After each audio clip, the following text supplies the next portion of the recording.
ሰላም ከመይ ጸኒሖም ተኸታተልትና ሚድያ ዝኸበረ ሰላምታና ይብጻሕኩም እንዳበልና ንሎም መዓንቲ ዝበልናዮም ትሕዝቶታትና ናባኹም ክነብል ኢና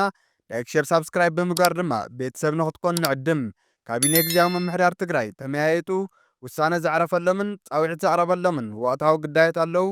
ናብ ዝርዝራቶም ክንሰግር ኢና ሰናይ ጸንሒት ካቢኔ ግዝያዊ ምምሕዳር ትግራይ ኣብዞም ዝሓለፉ መዓልትታት ንተኸታታሊ 3 መዓልትታት ሰፊሕ ገምጋምን ምምያጥን ኣካይዱ ኣሎ እዚ መድረኽ እዚ ካብ ላዕሊ ክሳብ ታሕቲ ዘሎ መሓውር ግዝያዊ ምምሕዳር ትግራይ ሓፈሻዊ ናብ ስራሕ ዘእቱ ሓጺር ገምጋም ገምጊሙ ኣብ ቀጸልቲ ኣዋርሕ ትኹረት ዝግበረሎም ናይ መደብ ኣንፈታት ኣነጺሩ ክኸይድን ተወዲቡ ክመርሕን ንምግባር ዝዓለመ መድረኽ እዩ ነይሩ። በቶም ዝቐመጦም ዕላማታትን ሽቶታትን መሰረት ገይሩ ድማ ሓጸርቲ ኣብ ሕሉፍ ዝነበርዎ ጥንካረታትን ድኽመታትን ገምጊሙ ንቐጻሊ እቶም ጥንካረታት ተዓቂቦም ዝኸድሉ ኣብቶም ዝፈጸሞም ድኽመታት ድማ ምስ ህዝቢ ኮይኑ ከመይ የመዓራሪ ኢሉ ኣንፈታት ኣቐሚጡ ኣሎ። ብፍላይ ኣብ ትግራይ ኣጋጢሙ ዘሎ ፖለቲካዊ ቅልውላው ኣብ ህዝብና ዓብይ ሻዕሎትን ስጋትን ፈጢሩ ስለ ዘሎ ነዚ ኣጋጢሙ ዘሎ ጸገም ብዕምቆት ገምጊሙ ህዝብና ካብ ሻዕሎትን ስጋትን ወፂኡ ናብ ሰላማዊ ናብሩ ናብ ልምዓቱን ዝኣትወሉ መንገዲ ንምፍጣር ዕሙቕ ዝበለ ገምጋም ምርድዳእን ገይሩ ኣሎ። ኣብቶም ዝተቐመጡ ጉዳያት ሰፊሕ ምይይጥ ድሕሪ ምግባር ኣብ ወቕታዊ ኩነታት ካብዞም ዝስዕቡ ናይ ሓባር ውሳነታት ጻውዒታት እውን ኣቐሚጡ ኣሎ። ቀዳማይ ከም ዝፍለጥ ኣብ ትግራይ ብዘጋጠመና ጆኖሳይዳዊ ወራር ህዝቢ ትግራይ ገሊኡ ኣብ ትሕቲ ወረርቲ ሓይልታት ገሊኡ ድማ ካብ መረበቱ ተፈናቒሉ ተሰዲዱን ኣብ ከቢድ ሽግርን ወዲቑ ተበታቲኑን መሬትና ብወረርቲ ሓይልታት ተወሪሩ ብድምር ሉዓላውነትና ተደፊሩ ህዝብና ኣብ ጸገም እዩ ዘሎ። ድሕሪ ምፍራም ውዕል ሰላም ፕሪቶርያ እውን እንተኾነ ኣብ ትሕቲ ጸላእ ዘሎ ህዝብና ሓራ ክወፅእ እናተገብኦ ሓራ ኣይወፀን፣ ዝተወረረ መሬትና ኣይተመለሰን፣ ንተፈናቐለ ህዝብና ናብ መረበቱ ኣይተመለሰን። ስለዚ እዚ ጉዳይ እዚ ብዝርዝር ተራእዩ ውዕል ፕሪቶርያ ብኣግባቡ ንምትግባር ናይ ውሽጥና ናይ ፖለቲካ ጸገም ብምግዳፍ ሓድነትና ኣጠናኺርና ተወዲብና ሰሪሕና ኣብ ዝሓፀረ ግዜ ሉዓላውነትና እነኽብረሉ ኩነታት ክንፈጥር ከም ካቢኔ ግዝያዊ ምምሕዳር ትግራይ ኣብ ሙሉእ ምርድዳእ በፂሕና ኣለና። ኣብ ምትግባር ውዕሊ ሰላም ፕሪቶርያ ዝምልከተኩም ኣካላት ኩልኹም ብፍላይ ፌደራል መንግስቲ፣ ኣፍሪካ ሕብረት፣ ኣሜሪካን ኣውሮፓን ሕብረትን ወዘተ ድማ ህዝቢ ትግራይ ካብዚ ንላዕሊ ኣብ ሽግርን መከራን ክነብር ግቡእ ስለ ዘይኮነ ኣብ ሓፂር ግዜ ውዕል ፕሪቶርያ ብኣግባቡ ክትግበርን ተመዛበልቲ ናብ መረበቶም ክምለሱ ግቡእኹም ክትፍጽሙ ብሽም ህዝብናን ካቢኔ ግዝያዊ ምምሕዳር ትግራይን ጻውዒትና ነቕርብ። ካልኣይ ካብ ላዕሊ ክሳብ ታሕቲ ዘሎ ግዝያዊ ምምሕዳር ትግራይ ኣመራርሓ ይኹን ሲቪል ሰርቫንት ካብቲ ገጢሙና ዘሎ ናይ ፖለቲካ ሰንፈላል ወፂኡ ሙሉእ ግዚኡ ኣብ ናይ ህዝቢ ግልጋሎት ክውዕል ህዝብና እውን ብሙሉእ ቀልቡ ናብ ልምዓት ክወፍር ክንገብር ብፍላይ ኣብ ቢሮታትን ዞባታትን ወረዳታትን ካብኡን ታሕቲ ዘለኹም ናይ መንግስቲ መሓውር ፖለቲካዊ ኣረኣእያኹም ንውሽጥኹም ጌርኩም ናይ ህዝብን መንግስትን ስራሕ ግን ሙሉእ ግዜኹም ክተሕልፉ ህዝብና ክንክሕስ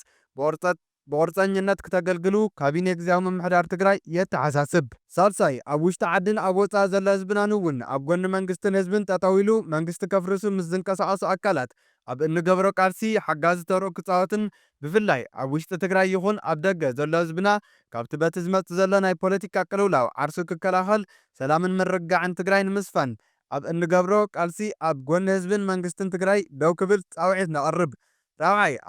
ኣብ ዝቐረባ ግዜ እንዳማዕበለ ዝመጽእ ዘሎ በቢብርኩ ዘሎ ናይ ግዝያዊ ምምሕዳር ናይ መንግስቲ መሓውር ናይ መንግስቲ መደብ ንምንታይ ትፍጽም እንዳተባሃለ ካብ ሓላፍነቱ እንዳውረድካ መንግስትን ዘይፈልጦ ኣካል ኣረክብ እንዳተባሃለ ይግደድ ኣሎ። እዚ ፍጹም ካብ ሕጊ ወፃእን ጸረ ህዝብን መንግስትን ተግባር ስለ ዝኾነ ኣብዚ ተግባር ትሳተፉ ዘለኹም ኣካላት ኢድኩም ክተልዕሉ ብመንግስቲ ዝተመደቡ ኣካላት በቢቦትኦም ኮይኖም ስርሖም ብኣግባቡ ክሰርሑ ኩሉ ዝምልከቶ ኣካል ምትሕባር ክገብር እንዳተሓሳሰብና ኣብዚ ኣብ ላዕሊ ዝተገለጸ ሕማቅ ተግባር እዚ ዝሳተፉ ዘለዉ ኣካላት ድማ ብሕጊ ክሕተቱ ወሲኑ ኣሎ።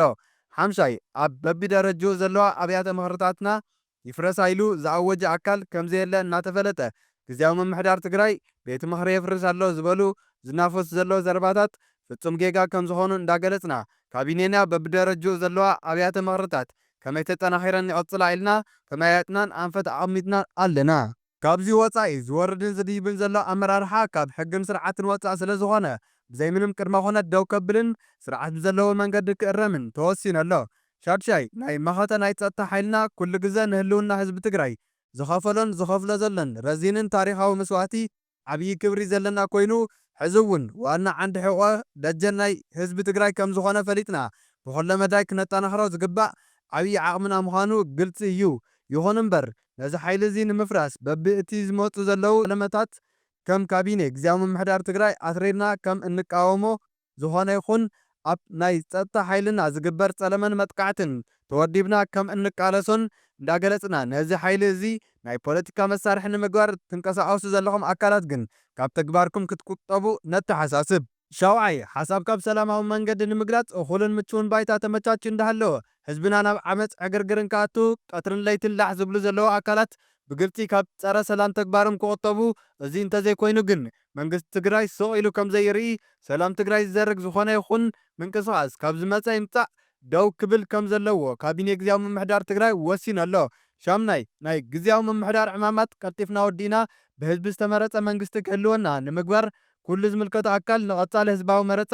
እኹል ምድላው ክገብር ጻውዒት እንዳዓረብና ከም መንግስቲ ምቹው ባይታ ንምፍጣር ንኽንዳሎ እውን ወሲንና ኣለና። ለካቲት 11 ምጅማር ብረታዊ ቃልሲ ህዝቢ ትግራይ ብሄራዊ በዓልና ስለ ዝኾነ ካብ ሎሚ ጀሚርና እኹል ምድላዋት ብምግባር ብሄራዊ ኮሚቴ ብምጥያሽ እቲ በዓል ኣብ መላእ ትግራይን መላእ ዓለምን ብድሙቕ ክኽበር ምድላዋት ክንገብር ወሲንና ኣለና። ክብሪ ሞገስን ንጀጋኑ ሰማዕታትና ካቢኔ ግዝያዊ ምምሕዳር ትግራይ ታሕሳስ 2017 ዓ.ም ይብል።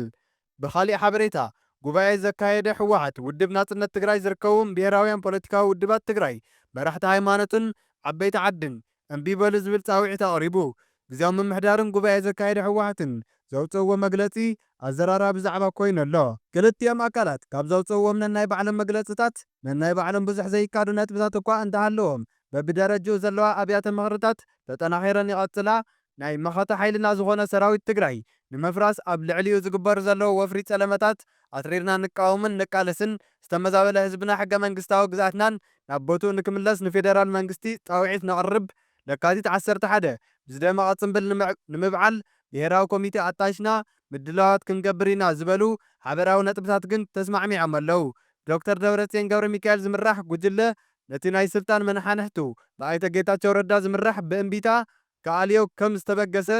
ኣብ ዘረጋገጸሉ ዘሎ እዚ መግለጺ ብዘይካ እቲ ኣብ ትግራይ ዘሎ ኣካል ምስ ብልጽግና ኾነ ህግደፍ ወይ ድማ ካሊእ ሰላም ከም ዝደሊ እዩ ኣፍሊጡ ዘሎ። ኣብ ሰላም ኣመልኪቱ በቶም ሓይልታት ጥልመት ይውስዑ ዘለዉ ምድንጋራት እናኾነና ህወሓት ኣብ ሰላም ዘለዎ ቅዋም ዘይቃየር ምዃኑ ነረጋግጽ። ሰላም ምስ ህዝብን መንግስትን ኢትዮጵያ፣ ሰላም ምስ ህዝቢ ዓፋር፣ ሰላም ምስ ህዝቢ ኣምሓራ፣ ሰላም ምስ ህዝቢ ኤርትራ፣ ሰላም ምስ ኩሎም ጎረባብቲ ህዝብታት ጽኑዕ እምነትን ባህግን ውድብና ህወሓት ምዃኑ ደጊምና ነረጋግጽ። ፖለቲካዊ ውድባት ትግራይ ኣብ ክልቲኡ ጉጅለታት ዘሎ ኣመራርሓ ናብ ሓቋፊ ብሄራዊ ቤት ምኽሪ ክእቶ ጻውዒት ካቅርቡ ከም ዝጸንሑ ይፍለጥ እዩ። እቲ ብዶክተር ደብረጽዮን ዝምራሕ ኣካል ግን ኩሎም ብሄራውያን ፖለቲካዊ ውድባት ትግራይ መራሕቲ ሃይማኖትን ዓበይቲ ዓድን ሲቪክን ሲቪል ማሕበራትን ከምኡውን መናእሰይ ትግራይ ኣንጻር ግዝያዊ ምምሕዳር እምቢታ ክጅምሩ እዩ ጸዊዕ ዘሎ። እቲ መግለጺ ኣብ ግዝያዊ ምምሕዳር ዘሎ ኣካል ኩለ መዳይ ዓቕምታት ትግራይ በቲኑ ሕልሚ ትግራይ ንሓዋሩ ዝቕሕም ዘሎ ጉጅለ ብብሄራዊ ክሕደት ትግራይ ናይ ምስሌነ ምልኪ ንምትካልን ነዚ ብሄር ናብ ሓደጋ ንምእታውን ቆሪጹ ተላዒሉ ኣሎ ዝበለ ህወሓት ስለ ዝኾነ እውን ከም ቀደምኩም እምቢ ንብሄራዊ ክሕደት፣ እምቢ ንምልኪ፣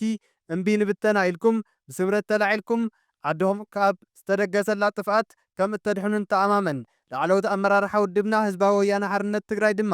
ኣብ ጎንኹም ኮይንና ነዚ ሓደጋ ንምብርዓን ብመልክዕ ወፍሪ እምቢታ ቃልስና ንምብራኽን ናብ ዝለዓለ ብርኪ ከም እነሰጋግረን ንረጋገጸልኩም ክብል ጸዊዕ ኣሎ። ወፍሪ እምቢታ ብዝብል ስያሜ ኣብ ዝተዋህበ ኣኼባ ዝተዋህበ መግለጺ ቅዋም ላዕለዎት ኣመራርሓ ህወሓት ነቲ ክሳብ ዝሓለፈ ነሓሰ ምስኦም ዝነበረ ካልኣይ ጉጅለ ገበናቱ ከይቕላዕን ብዝፈጸሞም ገበናት ከይሕተትን ኣብ ጉባኤ ኣይተረኸበን ብምባል ብሄራዊ ክሕደትን ጥልመትን ከም ዝፈጸመ ከሲሶም ካብ ቦታ ግዝያዊ ምምሕዳር ዛጊድ ስለ ዘይተኣለየ ካብ እዋን ናብ እዋን ቆልዕ ሓደጋ ብሄራዊ ህልውናና እናኾነ መፅኡ ኣሎ ኢሉ እቲ መግለፂ ወሲኹ ብወራር ዘይተዛዘመ ጀኖሳይዳዊ ኩናት በቲ ጉጅለ ኣቢሉ እቲ ሓደጋ ከም ዘቕጽል ዝገልጽ ኮይኑ ነዚ ንምብርዓን ቃልስና ወፍሪ እምቢታ ብዝብል ህዝቢ ዘነቓንቕ ወፍሪ ክነካይድን ቃልስና ኣብ ዝለዓለ ብርኪ ክነሰጋግርን ወሲና ኣለና ብምባል ህዝቢ ትግራይ ናብ ቃልሲ ከም ዝጽውዑ ኣነጺረ ኣሎ። ኣብ ግዝያዊ ምምሕዳር ብሄራዊ ክሕደት ተፈጺሙ ብምባል ብወፍሪ እምቢታ ቃልስና ክነብርኽን ወሲና ንኣቱ ከም ዘለና ፍለጡልና ዝብል እቲ መግለጺ በዓል 12 ነጥቢ ዝሓዘ መግለጺ ቅዋም እውን ዘርዚሩ ኣሎ።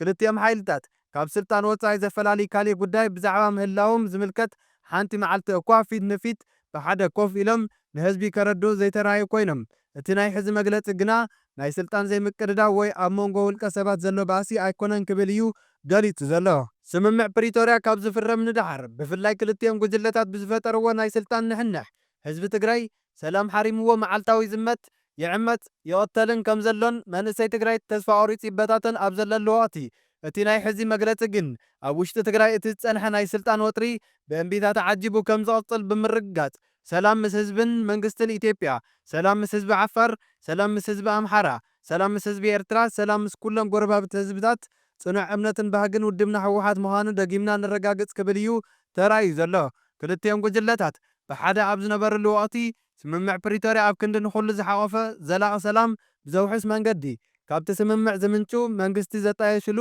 ኣብ ትግራይ ንዘሎ ፖለቲካውያን ሓይልታት ንጎኒ ገዲፎም እቲ ስምምዕ ናብ ሕገ መንግስቲ ኢትዮጵያ ኣብዪ ኣሕመድ ድማ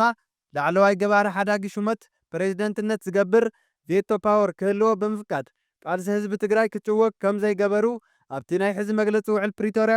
ውፅኢት መሪር ቃልስን መስዋእቲ ህዝብናን እዩ። እዚ ውዕሊ ኣብ መንጎ ውድብና ህወሓትን መንግስቲ ፌደራልን ዝተኸተመ ኮይኑ ተፈጥራውን ሕገ መንግስታውን መሰል ህዝብናን ትግራይን ናብ ንቡር ዝመልስ እዩ ተባሂሉ ኣሎ።